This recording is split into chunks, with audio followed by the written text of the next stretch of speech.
And that would make sense because no one wants to look at us. Hey, Fish, guess what? We are live and we are going to preview the NFL draft, our picks, and how it might be a game changer in Las Vegas. We're also watching the news feeds if there are any trades or deals before the draft.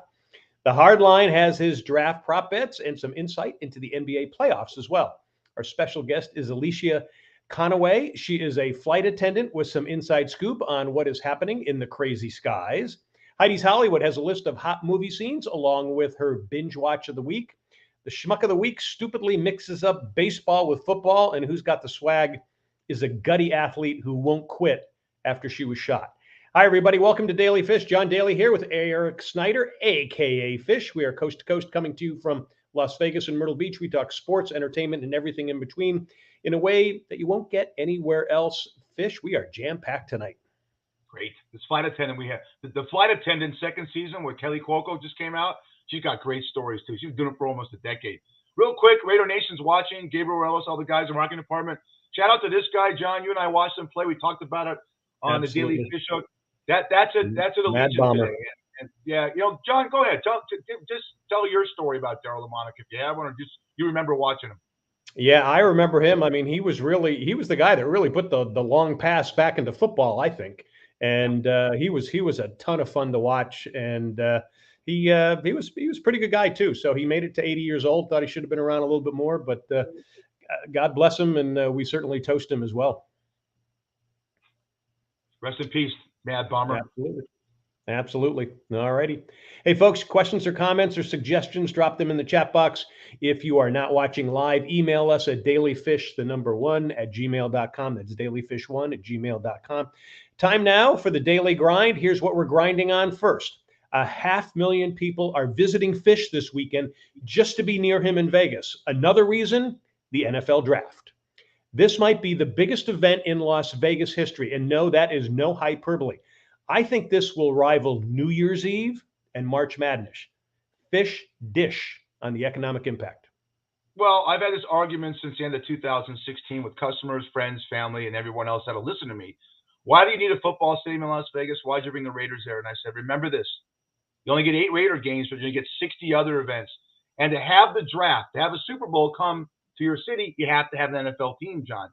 They expect $500 million to be spent in this town between Sunday of last week and Sunday coming up, just in non-gaming revenue and gaming revenue. Okay, nothing else is going to bring that. And I segue into this. What's going to happen? What's this town going to look like in a year and a half or 2 years when the Super Bowl is here? It's wonderful for this city, and it's a reason why Las Vegas, Nevada, is one of the top earning cities in the United States. Economic impact, everything. This town is booming. God bless you. Sin City. Wish I was there. All right, next. We're into lists here. Tonight, our picks for the top 5 sports movies of all time. Fish, count yours down. I want you to go first. I want me to segue on you. You go, guy. You know what? You're the elder statesman. Go. Yeah, but you're a grandfather. So anyway, all right. Here are mine. First, 8 Men Out, baseball one. A golf one. Greatest game ever played. That was about Francis Ouimet beating Harry Vardon. That was actually the start of modern golf, all the way back in the early 1900s. Bagger Vance, a golf film, kind of mystical. I loved it. I thought it was really good. One of my favorite baseball films that I think gets overlooked is called For the Love of the Game with Kevin Costner. I just really love the story of a pitcher who was retiring. I thought he was great in that too. And then Draft Day, also with Costner, in honor of what's happening this week. So those are my 5. It's tough whittling them down, but I kind of did them as to, what kind of caught me, what kind of grabs me in the heart. Okay, what do you got? Number 5, Yo Adrian. Yeah, Rocky okay. Loved Rocky. I didn't like the fact that I bet him. He was minus 160 to beat Creed, so I lost that bet. Number 4 is Remember the Titans. I think that's one of Denzel Washington's best performances, based on a true story. Wonderful, wonderful film, uplifting film. Okay. Number 3, I love Field of Dreams. It's a love story, but there wasn't a dry eye in the theater when he said, Dad, do you want to have a catch? Yeah. Number 2 is Bull Durham with catch. We have Costner a lot in this. Is Bull Durham. That scene when you have the lights flickering with the candles and they're all shuddering because he's making love to Susan Sarandon. It's so sensual without seeing the sex. We'll talk sex later with Heidi, all right?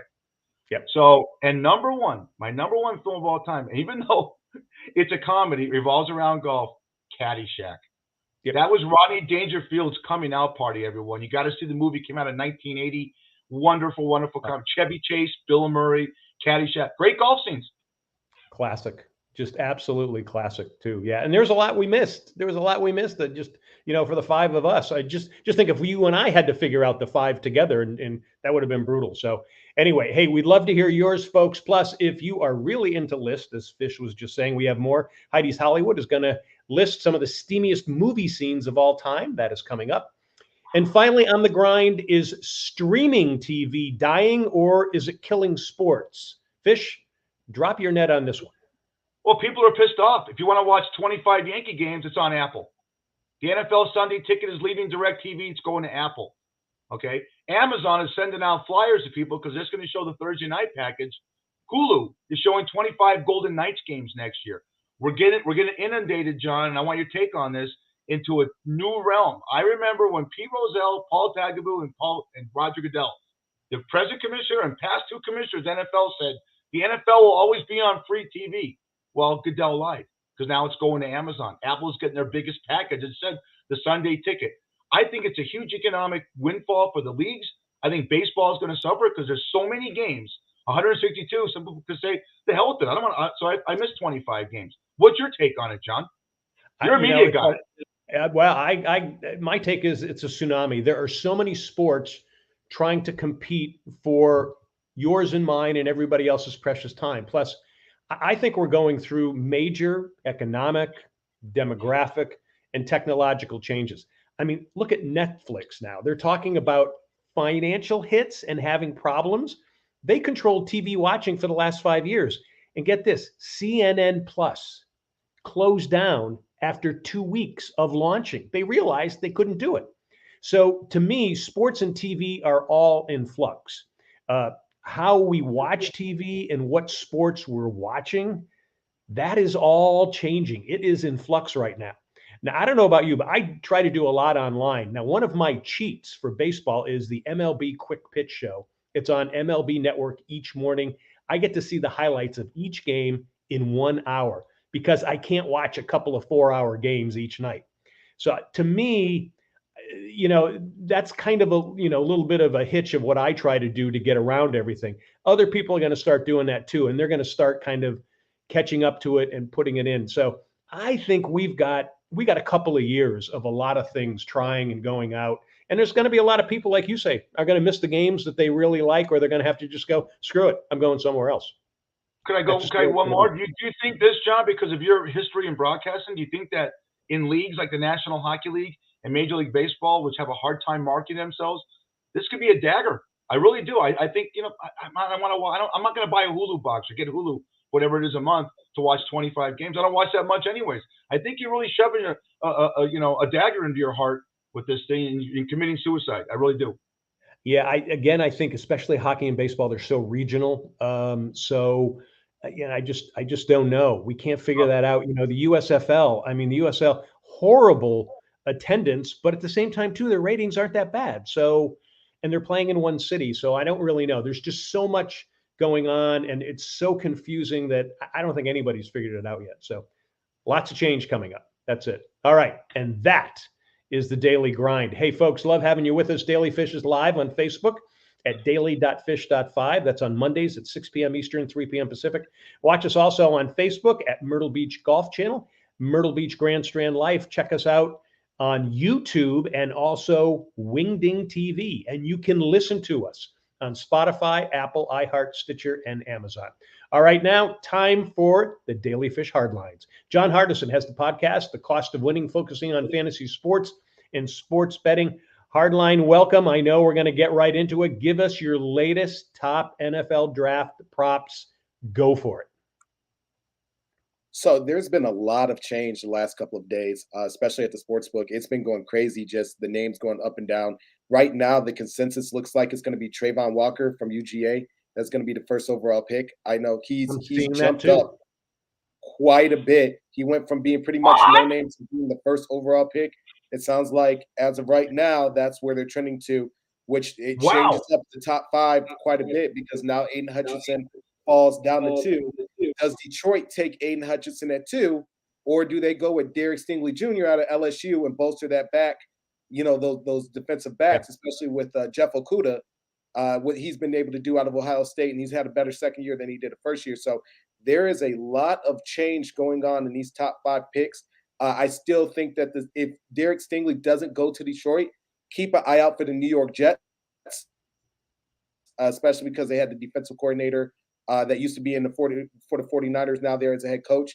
I know they want to go wide receiver, but that's somebody that you just can't skip on. It's just one of those type of talents that you definitely want to keep your eye on. There's one prop that I really, really like, and I think that it's interesting, is just to make sure I got this right, Malik Willis being the first quarterback taken overall, Trayvon Walker being the first overall pick at plus 160. I think that's definitely a prop that you want to go with. There's a lot of talk about Malik Willis. He shined, especially at the combine. Those are 2 guys, especially keep your eye out for.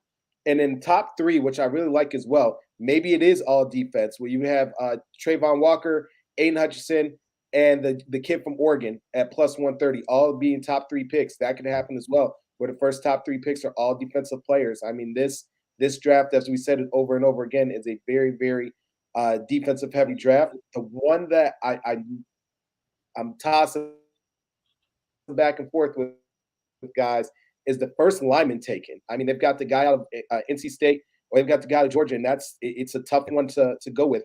The last one that I really, really like, and I'm going to put money on it. I don't think that it's going to happen, but I'm going to put some money on it. Houston Texans only draft defensive players in the first 2 rounds. And I mean, last year, their defense was horrid. I mean, they had nothing. And if you look at the draft, what's going on this year, they draft at 3, they draft at 13, and they draft in the beginning of the second round as well, just because of all the trades that they were able to make. So keep your eye out for those picks that are coming. 7 quarterbacks.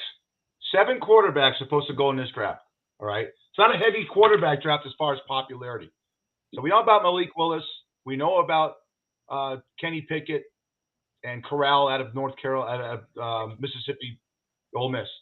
I'm going to give you some sleepers right now. I'm going to give you my sleeper. I want to hear your sleeper. My sleeper is Carson Strong out of Reno. Okay. I think this kid is the next Carson Palmer. He's got the same kind of build, except he has more ability and more athleticism. What do you think, guys? I mean, he's definitely tall. He can stand in the pocket. I saw him playing that bowl game where they played in Detroit. He did a good job.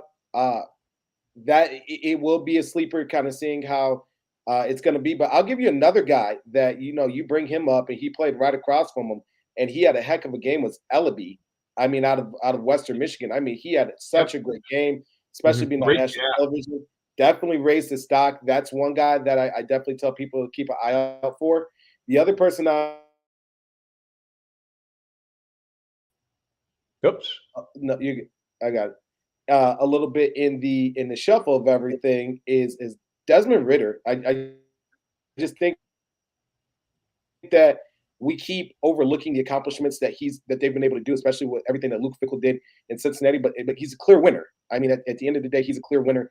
And even though he doesn't play in maybe the strongest of conferences, if they're willing to take a shot on Carson Wentz, why not him? Okay. Like it.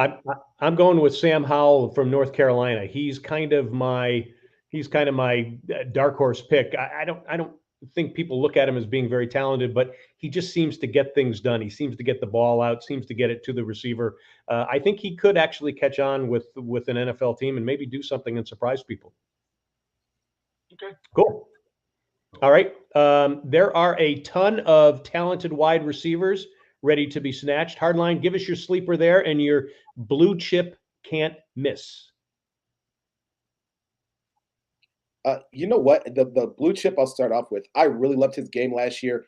I think he had a breakout year. I think that he gets overlooked because there's another guy that was across from him playing on the same side or maybe on the other side. It's Chris Olave. I really like Chris Olave out of Ohio State. I think that he's just a dog. I think that he goes out, he gets it done. depending on the situation, what they have going on in New Orleans. I think, 2 Ohio State guys at him and Michael Thomas, if he comes back, he's able to play this season due to all the injuries that he had last season, is definitely a guy that I really like seeing where he ends up, especially if he does end up in a Big Easy.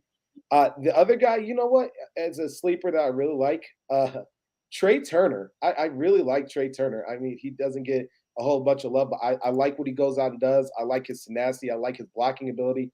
Those are my 2. How? Wait a minute. Trey Turner plays for the Dodgers. How the hell could he be in the NFL draft on Thursday? Let me give you my sleeper real quick. Okay, there's a kid out of Penn State, Jahan Dotson. Keep an eye on this guy. Okay, about 1,121 yards last year, 8 touchdowns. This kid plays a Z and plays a slot, and he's the kind of guy. He reminds me a lot of AB. Forget AB's off the field issues. Antonio Brown on the field has Hall of Fame numbers now. Jahan Dotson, Penn State. Keep an eye on Thursday or Friday.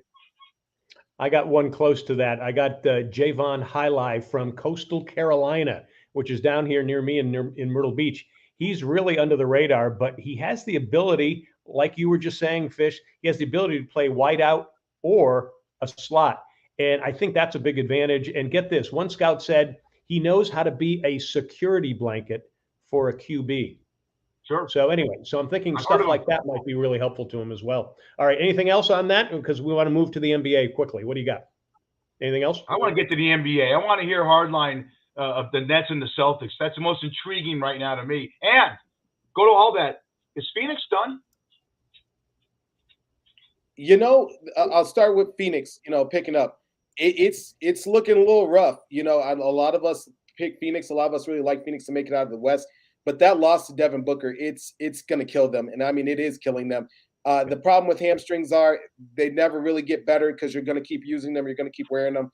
If they can get Devin Booker back just to get out of this series, it would be super helpful. But in the long term, I don't know. There's a lot of questions with them. I definitely would say it makes Golden State's run a little bit easier, seeing as what they can put together because they are getting healthier at the right time. In terms of the Celtics situation, it's not looking good for the Nets, but there's a lot of questions that they had at the beginning. Congratulations to Daryl Morey on winning that trade. I told you when we first talked about it short term, I think that the 76ers made the best decision. I think maybe long term it's better for the Nets because maybe they could get some value if they do decide to trade Ben Simmons, but I do think that the 76ers got the better of it. But, give a lot of credit to the Boston Celtics brand new head coach. I mean, He's saying nobody's going to beat us. No one's going to outwork us. No one's going to do that. And the rise of Jason Tatum this time around and Jaylen Brown really stepping up, I give him a lot of credit for. And I know a lot of people are going to say, Kyrie's got to go. Kyrie's a nuisance, all these different things. Outside of the last game, Kyrie has been playing very, very well. I just think that this team is not built. And look, we said this from the beginning of when Brooklyn came together. Is just the fact that I don't think that Steve Nash has been put through the fire enough times as a head coach to make the X's and those decisions. It's different when you're pushing the.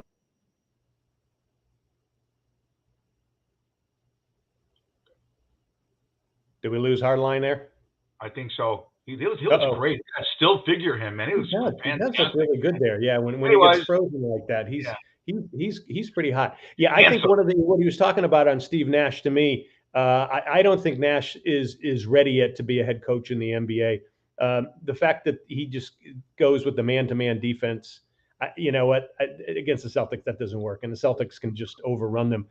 It's what's interesting and what I wanted to talk to Hardline about was that there are the bets are changing where the Celtics are actually up there with the Warriors now as the team to win the title. So that's really changing. All right.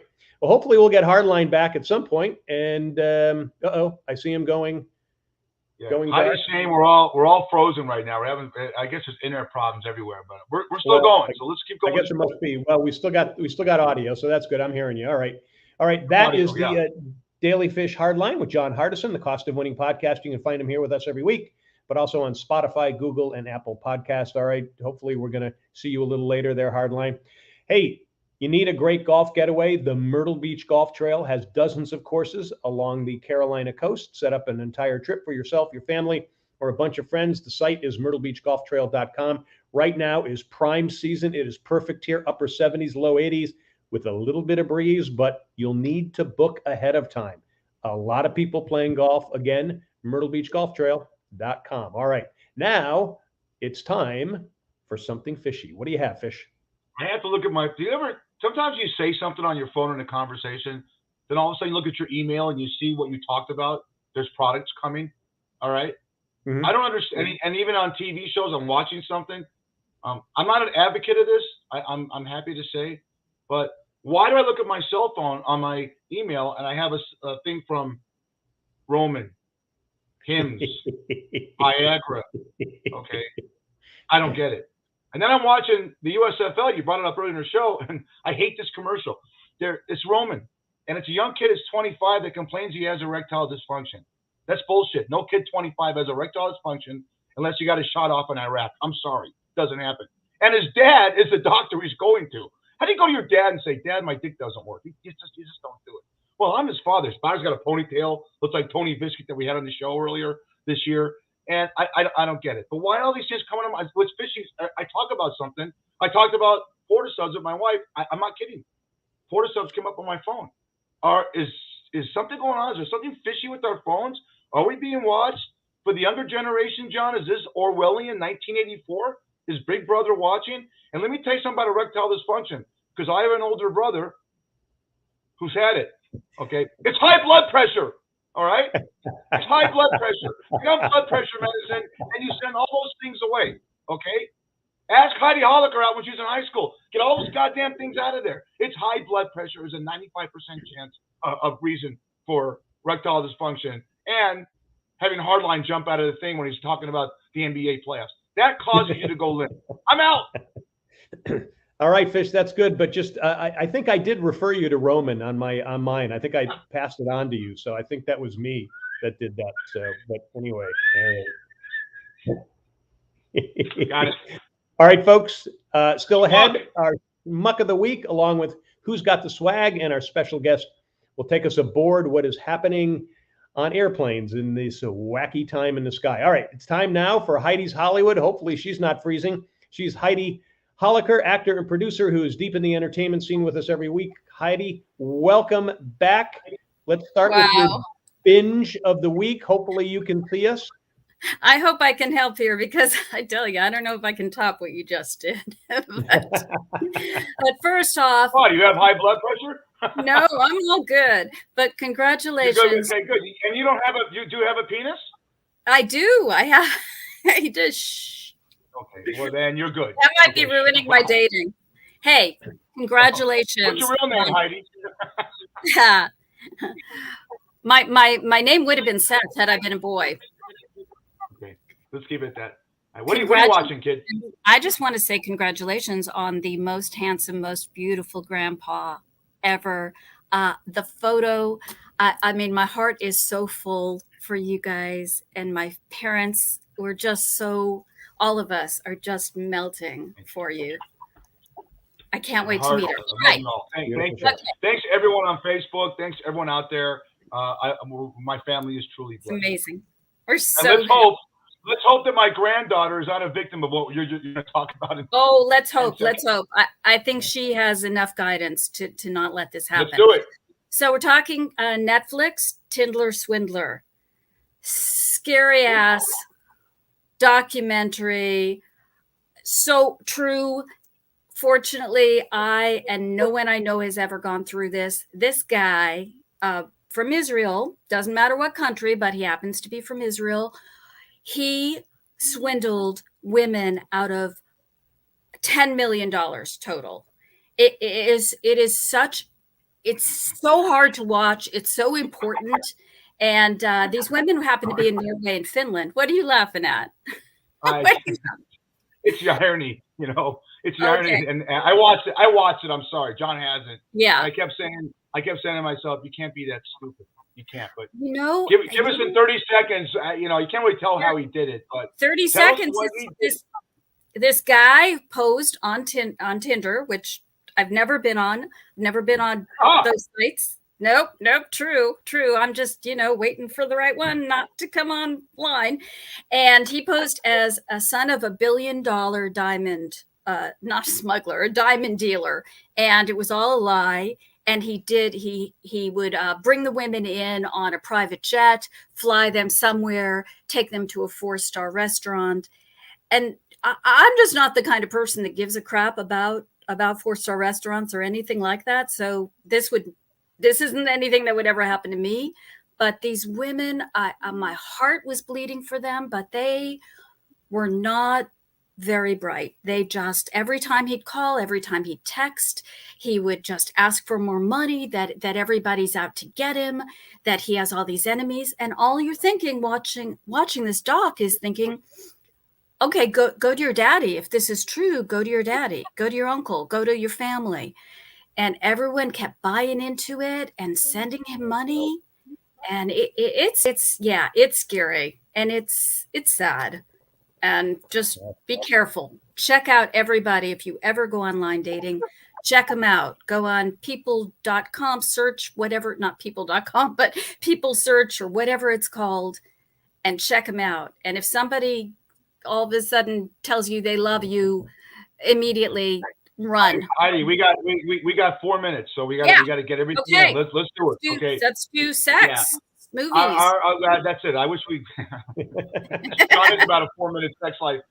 Our viewers and listeners always said to me, ask Heidi about on-screen kisses. Are they really doing it or are they not doing it? And rumor has it, and it's been verified, that in the movie Monsters Ball, Billy Bob Thornton and Halle Berry were going at it. You know, you can tell they're going at it. You know, and there's no erectile dysfunction in that movie theater. What do you think? So you and I talked about this. Are they really going at it, or because you hate to see scenes that are going? But open your lips, right? Open your lips. I think a lot of them are. I think some are going for it. I think definitely because our audiences are so smart now. You can't just do. Sorry. You can't just do that. You've got to get into the scene, no question. But people's body parts are covered in sex scenes. My first movie, Pink Motel, I was completely covered, even though it seemed like I was going to have sex with this guy. But you never saw it because the sex scene was off camera, completely off camera. Trust me. Don't check out the movie. Anyway. I think that there's certainly a lot of groping and a lot of kissing. And what they have now is it's been going on since Nicole Kidman and Tom Cruise movie.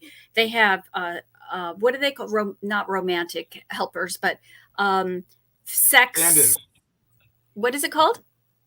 Stand-ins. Not stand-ins. They have people hired to show you where to touch, how to move, where the camera's going to see you, what looks real. And they're, so yeah, I think that you certainly are doing real kissing and real nudity, but I don't think that most actually have sex on camera. I really don't. Okay, in 2 minutes, give me your top 3 most lustful films. Do you want my top 1 first? Top. Well, yes. No, you got 3 minutes. You got to do all your sex, and you got to do all your sex in 2 minutes. No worries. Okay. My very first one is absolutely my favorite. It's John Travolta and Kara Sedgwick in Phenomenon. If you haven't seen it, it's a 1989 film. It is the most beautiful scene I've ever seen. The sexiest, most erotic scene with no sex and fully clothed. She is washing his hair and shaving his face, and it is stunning. My next one would be Ghost, with, of course, everybody feels that way, Demi Moore and Patrick Swayze doing pottery together. And I tell you real quick, it's really, really important. It's really important, the music, because Crazy Love was playing during the Kara Sedgwick, John Travolta, and that set the mood. Unchained Melody was playing during the pottery scene. And then my last one is I'm going to give I'm giving it to my mom because but we both loved it. Michelle Pfeiffer and Jeff Bridges in Fabulous Baker Boys, that sexy scene on the piano to Making Whoopee. Very sexy, completely fully clothed. And wow. I'm gonna end you. You go real quick, John. I gotta go. You gotta give me this. You got to go what I just talked about, okay? Halle Berry and Billy Bob Thornton banging away. Phenomenal, okay? I'm sweating. The best one ever. when Mickey Rourke was a man and looked like a man, when he's banging Kim Basinger on those steps. Oh yeah. Oh my God. 9.5 and weeks. You could see vaginas and things moving. It was look at me, you know. I'm sweating. I'll take us out on that one. You know, I don't need this. I don't need poverty. I need bodies. I need vaginas and penises. That's what I need on film. And if you do it in an R-rated version without X-rated version, it sells idiots. I'm sorry. All righty. Yep. Okay. Well, still, I still say I'll try harder. The most romantic and sexy one to me was Porky's. So anyway. What, when the thing went through when they're looking at the ball breakers talking about the penis going through the thing? Yeah. You know, John, that was mine. I was just standing for that. and that's what makes you guys and me a female. So there you go. That's exactly what it is. All right, Heidi, thanks. And that is Heidi's Hollywood. She is with us every week. Check her out on Facebook and Instagram. We'll see you next week. All right, now it's time for our Schmuck of the Week. Who's been schmucky this week, Fish? We got a good one here. I got to show you this video. I mean, you when we both saw this video together, basically on ESPN, I don't understand this, okay? I don't understand this. 3-1 swung on towards left center field. This one's going toward the warning track at the wall. It's over the fence. It's a 2-run home run to give the Lions the lead. North Central has taken the lead here in game 1. Oh my. Oh, no. Oh, no.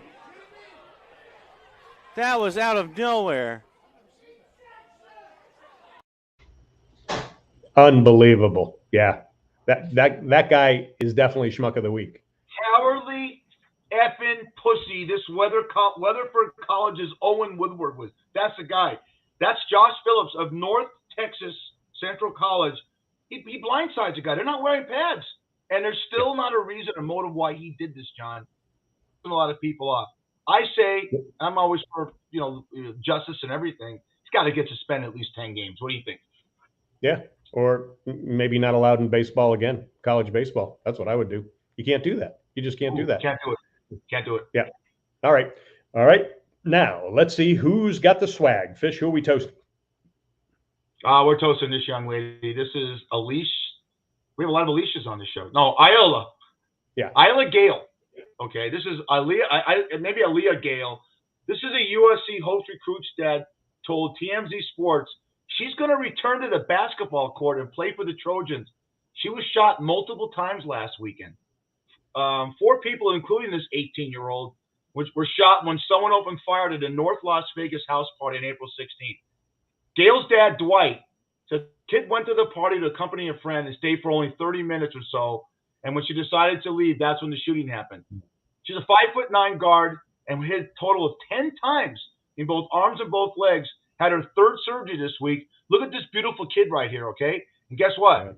She's going to be playing basketball for the Trojans. I'm an LA guy, and I hate USC, but I'm rooting for her team this year. Yep, I agree with you. All right. We are going to toast her now with our drink of the week. What are we sipping there, Fish? This is Sex on the Beach. Consider all the sex we talked about in Heidi's Hollywood, okay? This is another great popular drink, great summer drink, John, okay? So this is vodka, peach schnapps, cranberry juice. That's it. You put a couple orange slices. I don't have any orange slices in the house. Put some orange slices in the house. This is to Alicia Conaway. It's going to be on in about 2 seconds. Absolutely. All you guys. Love you. Yep. And you can put a little Chambord in this too, by the way. Yes, you can. Oh, yeah. All right, good. All right, the Daily Fish Drink of the Week is sponsored by Schmuck's Tavern in Vegas. Great seafood and drinks in 2 locations. Head to Schmuck's Tavern on North Durango and the northwest side of town. That's where Fish is overnight. Say Daily Fish Podcast, you get a free drink. Do it the next day, a free appetizer. That's Schmuck's Tavern. Check out Schmuck's Tavern on Facebook. Fish, you're going to be there this week. I think it's going to be nuts there with the Super Bowl. with the draft in town. I got to get hard down there. All the local casinos around me are packed. They're sold out. Yeah. I saw people come in, John, real quick on Friday and Saturday that were staying in Santa Fe, which is about 8 minutes away from Schmuck's Tavern, saying we're in town for, we know you're a late night place. Because of the draft, we're seeing commerce go through Schmuck's Tavern. Got to love it. Gotta love it too. All right, let's bring in our special guest. Alicia Conway has been a flight attendant for 9 years. Alicia, welcome to Daily Fish. Hi guys, how's it going? Going good. Hey, we're not going to mention your airline at all because we don't want to put you through the corporate scrutiny, but we're looking I forward appreciate to it. the perspective of everything that's going on. The first question, because I know we're going to get into some other stuff, have things tapered off in the last couple of months? Are they a little bit better for you as a flight attendant? Well, since I was on a cruise when they lifted the mandate, I haven't experienced the whole breath of fresh air, I guess you can say. However, leading up into that, it was getting a lot more tough when the states were kind of releasing their own state by state, and we still had to enforce it. So that was getting a little tough towards the end, but it should be better now. Yeah, I was watching ABC's World News Tonight with David Muir, and he had a bunch of flight attendants on that were going when the mask mandate was lifted on planes because of what you guys had to go through. There was more fights on planes, they said, because idiots didn't want to wear the mask. It's not you guys that put the mandate on. It's the CDC and the government did it, but they took it out on you guys. So what we're saying is it has to be a relief in some aspects, and you have the right. You can wear a mask if you want, and so could the people flying. Correct? Yeah, it's still optional. So I mean, if you're worried about it, take care of yourself and put a mask on. Easy as that. So right, just shouldn't have been So I'm looking forward. I have a red eye out tonight, so I will be thrilled to not have to enforce that. Right. Wow. Before we get into more stuff I talked to John. That you're the biggest hockey fan, one of them I've ever met. I've been watching the sport since 1968. Now you're passionate about the Las Vegas Golden Knights. We'll get into that. You know, you're passionate for youth hockey. Talk about your passion because of your sons, and talk about what you think the Las Vegas Golden Knights' chances are of making the playoffs. Oh God! With last night's game, I'm not too excited about that right now. When you got a 20-year-old kid, and what's funny is that he wears the number 23, which is the number that my son wears. 20-year-old kid that just kind of almost probably ruined the Golden Knights' chances, that came in and just scored that goal. And it's like, it's heartbreaking, but at the same time, cool for him. I mean, that's some pretty good clout that you have now as a 20-year-old, going into the NHL. But shocking. I mean, I really hope that Dallas loses today. So we'll see how that goes. Right. But tomorrow. Knights had a 4-2 lead last night, John, with 3 minutes to go. And the Sharks tied up on the last as a buzzer. 0.9 seconds. 0.9 seconds. Yeah. So it was heartbreaking. You got a big passion for youth hockey too. So talk about that.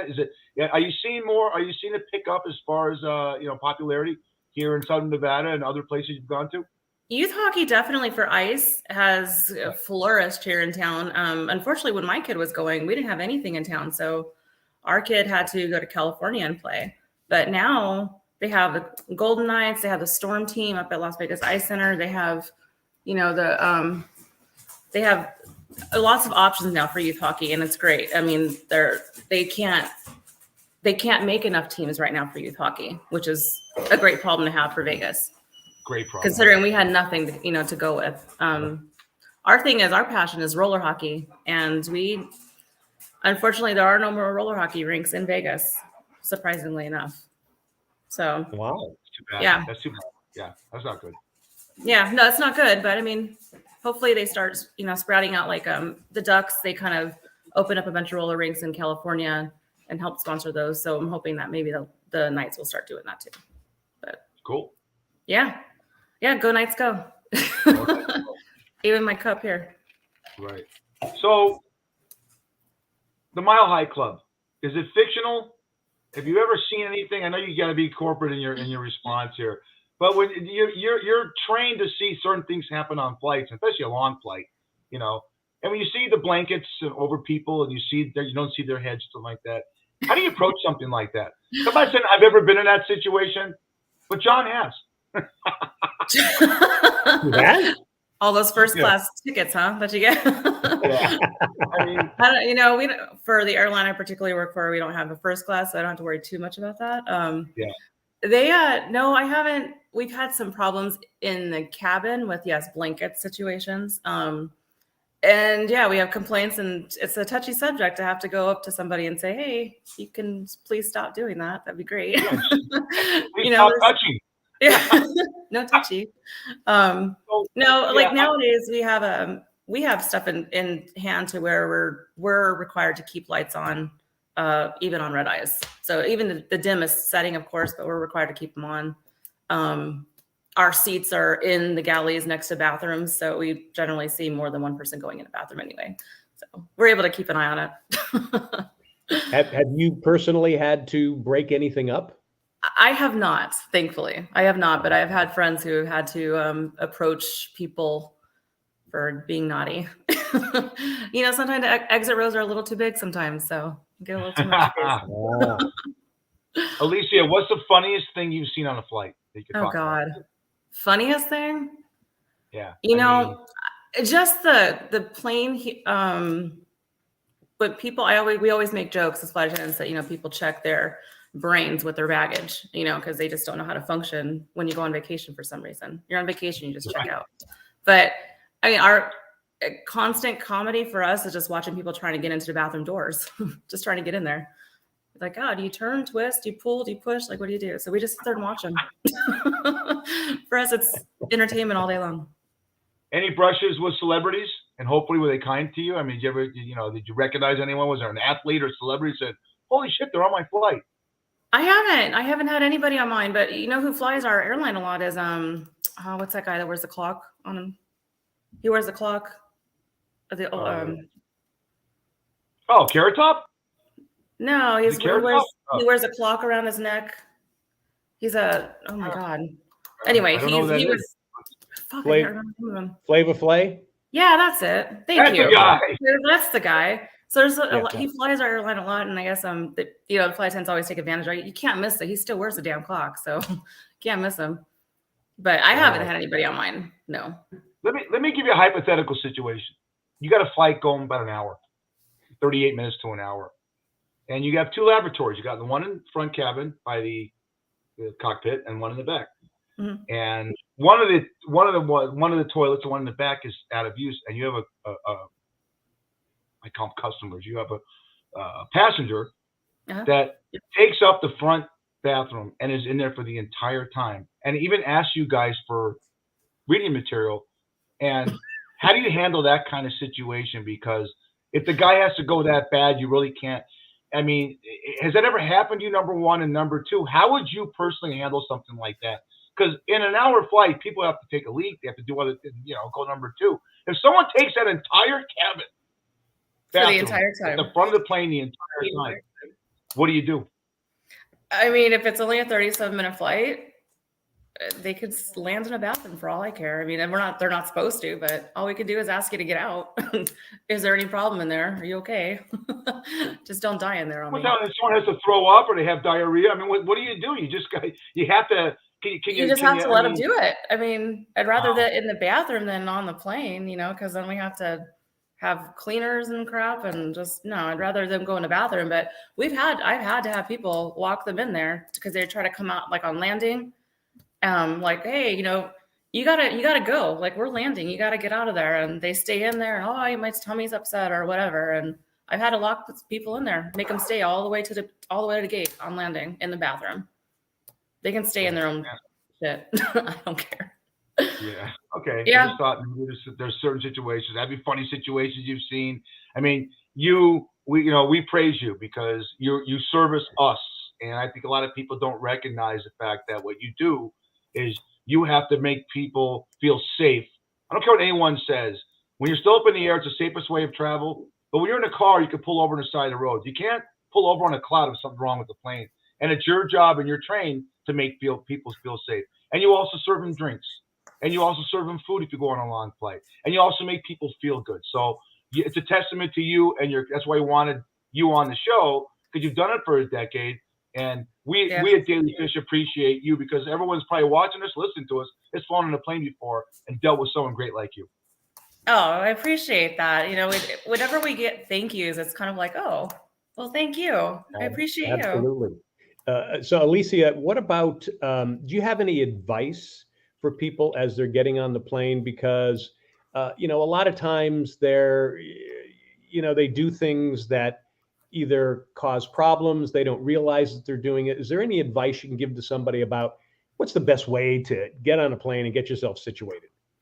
Have your stuff out. If you're going to be watching a movie or, I don't know, getting headphones or whatever, don't do it when you're standing in the aisle. Then you're looking, digging through all your bags and blocking the boarding process. I mean, it just makes the boarding so much longer. The other thing is know what seat you're in. The only people, there's only one airline in this industry that doesn't have assigned seating. So everybody else, that there's a seat assignment. Know it before you get on a plane. Don't wait until you're in the back of the plane and it's like, oh, I'm in row 1. Whoops. So now you have to go all the way up to the front. That kind of thing. Just kind of like have your stuff situated before you get on. Wow. We'd appreciate it because it makes the boarding process a lot more smoother.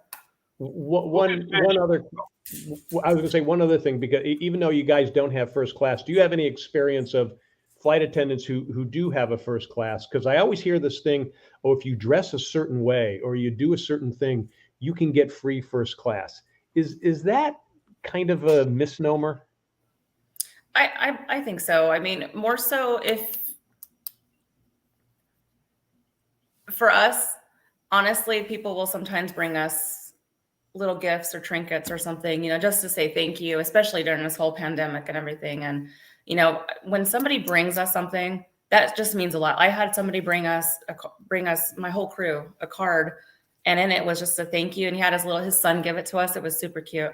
And it had, just gift cards just to say thank you for doing what you do. And, we had some larger seats open and we went ahead and just made sure they were taken care of a little bit more than somebody else. But, it's just for the most part, I believe if you treat somebody nice, especially the gate agents, don't forget about them because they're out there in the front run. I couldn't do their job. There's no way I could do their job, but, be nice to them. And, they're the ones who have that ability to upgrade you even before we can. So I always say to be nice to them, be nice to the flight attendants, and you'll get stuff in return for that, for sure. I got a better thank you. Oh, hi. I have a better thank you and I want to know who I could write to and complain. Why can't flight attendants take tips? Why not? I think it's stupid. And you know what? You just take it. If there's 3 of you doing a plane, if someone wants a tip, you split the tips. Okay. I don't understand why you guys can't. I've tried to tip every flight attendant that's ever helped or has given me a drink on a plane. We can't take it. I think it's crap. And I think that your union should take a look at it. They're watching this. You are serving people. I'm passionate about this. I live in Las Vegas. You go into bars. You're a great tipper. You and your husband are great tippers. Every bar you walk into, they'll move people to put Alicia and Kevin at a goddamn machine. All right? But don't you think I'm right? Why can't you guys get tipped? I want to know Sounds right like now. We have a problem. Yeah, I don't know. I don't know why they don't let us have tips. But I always say that we can't have tips, and then sometimes people slip it in my apron, and I go to get like my gloves out or something, and I'm like, "What the hell? Where did this come from?" But yeah, we can't physically accept them. No, we can't. Too bad. I'm serious. It's too bad. It's not right. I'm sorry. Yeah, no, I get that. And Alicia, one of the things that I do know is I fly American Airlines a lot, and I'm one of the the higher up on the Advantage or whatever. But they allow for us as passengers to give like kudos to a flight attendant or somebody who's done something. So it's not a tip, but it's and I think you get points or you get something as an employee because you've helped the passenger. Do you have anything like that at your airline? Ours, they do. So if somebody writes in, they'll send it to corporate, and then corporate will send out an email that all of us receive. That's what they want. That's what they want. This is kudos. Okay. They'll just. I love the Prince of cordial over here. Kudos. Yeah. That's American Airlines. Give them cash. They basically give us just an email like, "Hey, thumbs up, high five, whatever." Like that's what they give us. There you go. So. Well, we give you a pat on the back for having to deal with everything. Great that's going job, on. Alicia. That's what you get for serving me on whatever airlines you're on.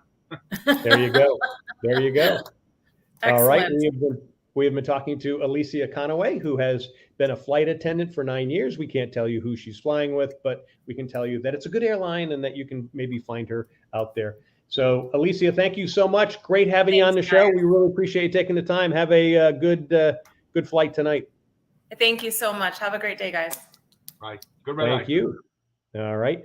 Coming up, Fish and I wrap things up and give you a sneak peek at next week. But first, we want to tell you, we want you to check out Hope for the Warriors. They have a big celebrity golf event coming up.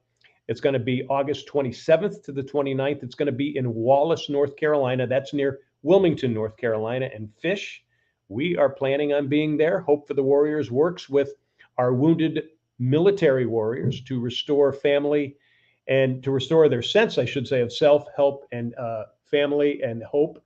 They get them healthy so that they are part of their families and their community. There's Hardline. It's a great charity and a great event, and you will see us there too. That is hopeforthewarriors.org. And Hardline is back. I never left, baby. I never left. You, man. We started talking about erectile dysfunction. You jumped right the hell out of there. You're too young. Hey, I want you to finish up. John is too. Why don't you finish up on what you said about the NBA as far as we asked about? You said Devin Booker's is going to be a problem because he's out for the Suns.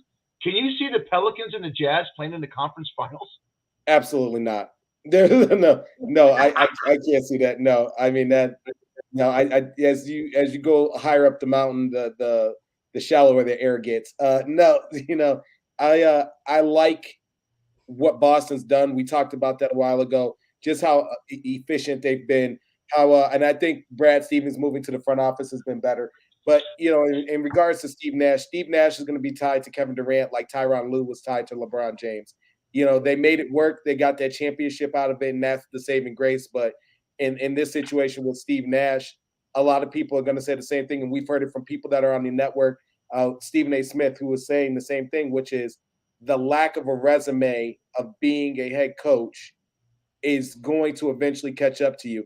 And again, it's amazing what different organizations do. You've got a guy down in Charlotte, and I'll say it, that makes one of the worst organizations I've ever seen run an NBA. The guy won 10 more games than he did the year before, 10 more games this year than he did last year, and he gets fired. That's basically the equivalent of you getting a team that was 2-14 back on a 16 game season. Then you going to 7-9 and then 10-6, and them saying it's not good enough in the NFL. It's just ridiculous. It's sad, but you know what? As we go up and more, I do think that Boston and the Bucks is probably going to be who determines who makes it out of the East, and whatever happens with the Golden State Warriors if they play Memphis next round, I think determine who goes to the Western Conference Finals or who wins the West. Just being honest, if Golden State plays Minnesota in the next round, somehow they make it out and beat Memphis, I think it's almost a 5 games if you're lucky, 4-game sweep. Wow. All right. Wow. Cool. I think Golden State's that much better.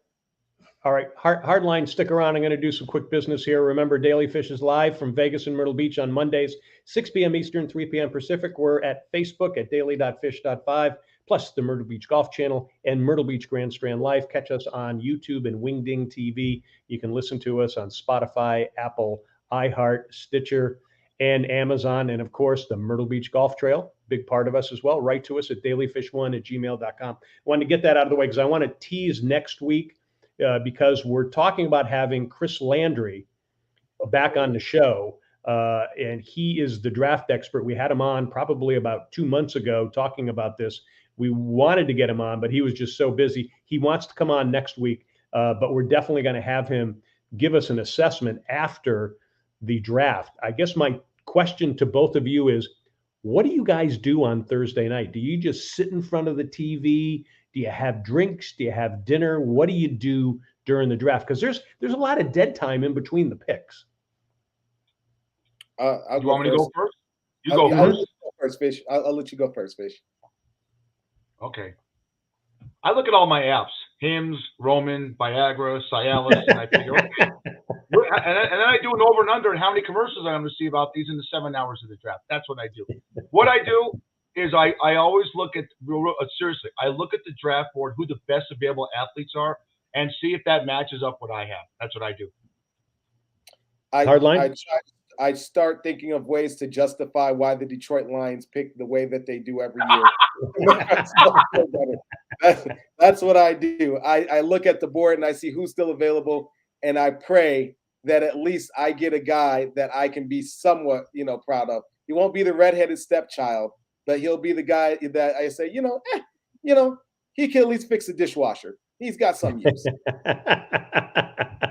It used to always be the Jets, but I know the Lions have had it. So the Jets still have. I can remember when there was the draft was in Madison Square Garden. They'd get booed. They get booed for whoever they pick. Fish, what are you going to say? I was going to say, you hit it. 1995. Remember this, Hardline? You're young, but they're screaming. They're screaming in the gallery. Warren Sapp, Warren Sapp, Warren Sapp. Then Tadbull gets up there and says, the Jets, with the second pick in the 1995 NFL draft, take Kyle Brady, tight end out of Penn State. Boo! And the poor bastard's sitting back there. God, that's bad. The kid's there, and they're booing like Don McNabb went through the same thing in '99. It's crazy. Yeah. John, what do you do? What do you do during the draft, Daly? Do you watch it? I actually, I kind of do similar to what you're saying. I kind of look to see who's left and try to kind of pick myself as who do I think is going to go next. I think this year's brutal. I mean, there could be 3 or 4 guys that are going to go first. So I kind of watch that, and then I got the app going, so I'm watching. I'll be watching to see if there's any baseball games on then. So anyway, Fish, what do you got? Real quick, John and I talked about this earlier at Harlem. We got 4 minutes. We got 2 minutes to talk about this. I can't stand when an athlete talks about teams he wants to be traded to because of the money. Deebo Samuel was asked, if you had to go to 2 teams today, where would you want to go to? The Jets or the Giants? He's full of shit. You don't want to go to Zach Wilson or Daniel Jones right now. That's a money grab, okay? His agent's got to be smart enough to say, I want to go to Green Bay. I want to go to a team that's chance to go to the Super Bowl. Harlan, what's your thoughts on that? That aggravates me. I think you're absolutely right. I think that's the biggest thing. If you really want to win, you want to go to a team that's a winner. You don't want to go to the Jets. You don't want to go to the Giants because there's no real hope in the next 3 years of your career of reaching that pinnacle of success. I think you're right. Saints, Green Bay, maybe even Dallas, depending on the situation that they got going on there. If you want to say an NFC or your top 3 that you want to go to. I would say the Bucs, but I don't think they have the cap space right now to go ahead and take them. But you know what? Like I said, you can definitely tell the discontent. I don't think that if he really was as happy, this would be happening. There's something more going on behind the scenes. And as the months go on, we'll start to see where they go. But the most interesting thing about the Deebo Samuel trade is, does that change the 49ers draft trajectory and where they go from there? No, we haven't seen that at all. You would think there would have been some trades. You're also trying to see the Baker Mayfield trade. That's not going to happen until after the draft. And they're waiting. And who knows what the Carolina Panthers are going to do, because they've got the 6th pick and they don't pick again until the 4th round. Great call. 7 teams with multiple first-round picks. We're going to see a lot of trading down out. The Giants are 5-7. The team that intrigues me the most, we talked about on the Kansas City Chiefs, because they always draft well. Andy Reid kicks the Raiders' ass every year since 2013, both Johns. And you look at that team; they're full of draft picks. And if they draft the way they have in the past, doesn't matter how many Derek Carrs and Devontae Adams and Russell Wilsons you have with Denver hardline, they're going to win that division again, the Kansas City Chiefs. It is going to be interesting to see real quick what Las Vegas Raiders do after, since the first round, they don't have any picks in the first, where they go in the second or below that, and see who they have their eyes targeted towards as well this week. All right. Yeah. All right. We got less than a minute left. I want to toast Grandpa again. Congratulations, Fish. Greatest. What makes it even greater is the love that you get from your friends and your family. You guys are family. I was telling on the rehearsal, I was holding the baby for the first time, and I said, looked at him and said, you better know what a Tampa 2 coverage is. You better know what a skinny blitz is. You better know that on 2nd and 9, you got to go over to a 2 tight end slot receiver formation, and the kid's going like this. Hey, John, on a lithium drip, looking for his Fritos and orange soda, watching Judge Wapner at night. Well, looking forward to that means more to me than you know. Well, I'll be texting you guys on Thursday night, that's for sure, and hopefully there's going to be some cool stuff happening. So I'm looking forward to it, because it's a strange draft. So I'll be looking to see what it's going to be, and hopefully you guys are going to be safe down there and enjoy all that money flowing in from the 500,000 people who are coming into your town. Wow. Thank you. All right, guys. We'll see you next week. I know we'll be talking Thursday, and make sure to watch us, folks. Daily.fish.5. That's on Facebook, and we'll be posting a lot of different stuff as well. So love you guys.